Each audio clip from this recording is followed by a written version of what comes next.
Hi friends, ഇപ്പം ലണ്ടനിൽ നിന്നും അധിക ദൂരെയില്ലാത്ത സ്ഥലമായ ടൺബ്രിഡ്ജ് വെൽസിലാണ് ഞാൻ നിൽക്കുന്നത്. അവിടുത്തെ ഗ്രോവണർ ആൻഡ് ഹിൽബർട്ട് പാർക്ക് എന്ന് പറയുന്ന ഒരു പാർക്കിലോട്ടാണ് നമ്മൾ വരാൻ പോകുന്നത്. അതിൻ്റെ കാഴ്ചകളിലേക്ക് നമുക്ക് പോകാം. ഏതാണ്ട് 35 ഏക്കറോളം നീണ്ടു കിടക്കുന്ന ഒരു പാർക്കാണ് ഇത്. പാർക്ക് മാത്രമല്ല, ഏകദേശം ഒരു റിസർവ് ഫോറസ്റ്റ് പോലെയാണ് ഇത് സംരക്ഷിച്ചിരിക്കുന്നത്.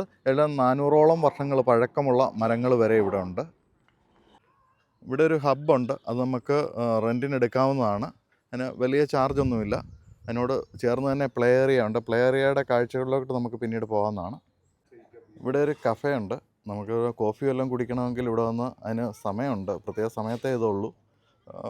വലിയ ചാർജൊന്നുമില്ല കോഫിയൊന്നും കുടിക്കുന്നതിന്. ഇപ്പം കുട്ടികളെയും കൊണ്ടൊക്കെ വരുന്നതിന് വളരെ നല്ല സ്ഥലമാണ്. കൊച്ചുകുട്ടികൾക്കൊക്കെ കളിക്കുന്നതിന് ധാരാളം പ്ലേ ഏരിയകൾ ഇവിടെ ഉണ്ട്. ഗ്രോവണർ പാർക്കിലെ തന്നെ മാർനോക്ക് ലേക്ക് എന്ന് പറയുന്ന ഒരു ചെറിയ സംഭവമുണ്ട്. നമ്മൾ അവിടോട്ടാണ് പോകുന്നത്. ഇപ്പം 1889 ഇത് സ്ഥാപിക്കുന്നത്. ഇവിടുത്തെ അന്നത്തെ ഈ കൗൺസിലിൻ്റെ തന്നെ ആദ്യത്തെ പാർക്കാണ് ഇത്. റോബർട്ട് മാർനോക്കിൻ്റെ ആദ്യത്തെ മേജർ വർക്ക് ആണിത്. ഇതിൻ്റെ ആർക്കിടെക്റ്റാണ് അദ്ദേഹം. അതുകൊണ്ട് തന്നെ അദ്ദേഹത്തിൻ്റെ പേരാണ് ഇതിന് ഇട്ടിരിക്കുന്നത്. ധാരാളം ആളുകൾക്ക് നമുക്കിത് സൈക്ലിങ് നടത്താം. ഡോഗ് വാക്കേഴ്സ് ഉണ്ട് ഇഷ്ടം പോലെ. ഇത് ഗ്രോവണർ റിസർവോയറിൻ്റെ ഭാഗമായിട്ടാണ് ഇത് നിർമ്മിച്ചിരിക്കുന്നത്.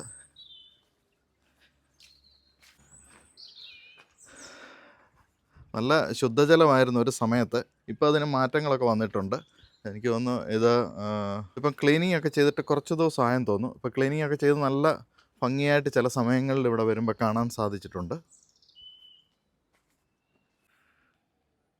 നല്ല താറാവുകളൊക്കെ എപ്പോഴും ഇങ്ങനെ നീന്തി തുടിച്ച് നടക്കുന്ന കാഴ്ചകൾ ഇവിടെ നമുക്ക് കാണാൻ സാധിക്കും. ഞങ്ങളിതിന് ഫീഡ് ചെയ്യുന്നതിന് വേണ്ടി സംഭവങ്ങളൊക്കെ കൊണ്ടുവന്നു. ഇവിടെ എഴുതി വെച്ചിട്ടുണ്ട് ഫീഡ് ചെയ്യല്ലെന്ന്. അത് സെക്യൂരിറ്റിയുടെ ഭാഗമായിട്ടായിരിക്കാം.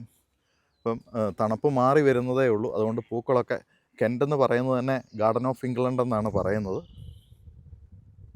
അപ്പം വൃക്ഷങ്ങളില്ലാത്ത സ്ഥലങ്ങളിലൊക്കെ വൃക്ഷങ്ങൾ നട്ടുപിടിപ്പിക്കുന്നതിനുള്ള രീതിയാണിത്. ഇപ്പം ഇതുപോലൊരു സംഭവം ഇത് കൊടുത്തിരിക്കുന്നത് എന്താണെന്ന് ചോദിച്ചു കഴിഞ്ഞാൽ, മുയലൊക്കെ അല്ല വന്നത് കടിച്ചു പറിച്ച് തിന്നാൻ ചാൻസ് ഉണ്ട്. അതുകൊണ്ടാണ് കുറച്ച് ഇത് ഉയരുന്നത് വരെ അത് ഇതുപോലുള്ള ഷെയ്ഡിങ് ഒക്കെ കൊടുത്തിരിക്കും.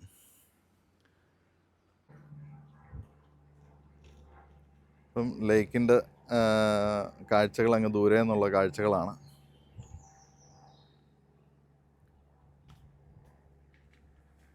ഇപ്പം ലേക്ക് കഴിഞ്ഞ് നമ്മളിങ്ങോട്ട് വരുന്നിടത്ത് കാണുന്നത് ഒരു ബാസ്ക്കറ്റ് ബോൾ കോർട്ടുണ്ട്. അത് കഴിഞ്ഞാണ് കുട്ടികൾക്കുള്ള പ്ലേ ഏരിയ. അപ്പം ഇരിപ്പിടങ്ങളൊക്കെ നല്ല മഷ്റൂമിൻ്റെ ആകൃതിയിലൊക്കെ ഇവിടെ ഉണ്ടാക്കി വെച്ചിട്ടുണ്ട്. നമുക്കിവിടെ മരങ്ങളിലൊക്കെ കയറിയൊക്കെ ഇരിക്കാം, പക്ഷേ ഓടിക്കുക എല്ലാവരും.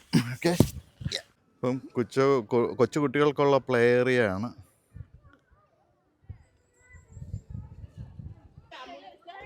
അപ്പോൾ ഇതൊരു 2015 റിനോവേറ്റ് ചെയ്തത്.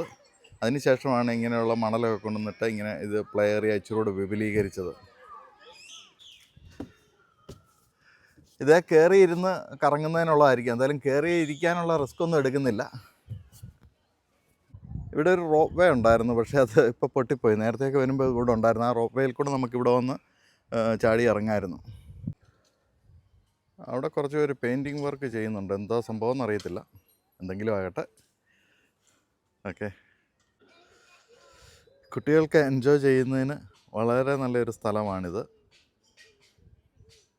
ഇപ്പോൾ ഇവിടെ ഒരു സ്മോൾ ലേക്ക് സെറ്റ് ചെയ്യുന്നതിന് ആണെന്നാണ് ഇതിൻ്റെ ആളുകൾ പറഞ്ഞത്. മനോഹരമായ രീതിയിലാണ് ഈ വാക്കിംഗ് ഏരിയ ഇവർ സെറ്റ് ചെയ്തിരിക്കുന്നത്.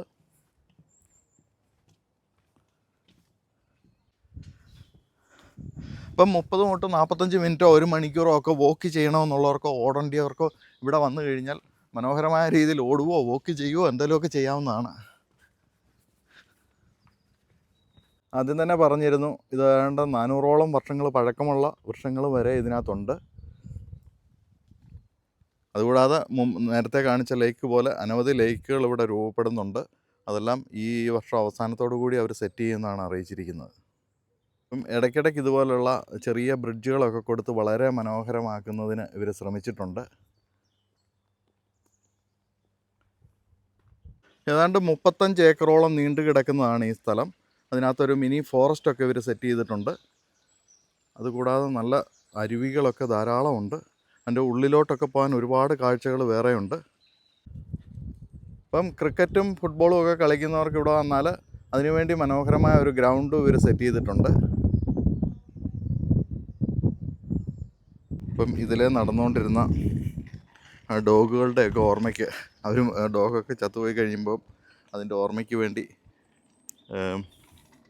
അവരിവിടെ സ്ഥാപിച്ചിട്ടുണ്ട്.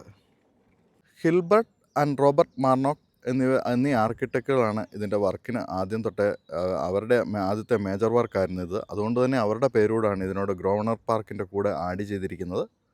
അപ്പോൾ ഈ പാർക്കിലെ കാഴ്ചകൾ അവസാനിക്കുകയാണ്. ഇതിൻ്റെ പൂർണ്ണമായ വർക്കുകളൊക്കെ കഴിഞ്ഞ് ഒരു വീഡിയോ കൂടെ ചെയ്യുന്നതാണ്. Thank you for watching.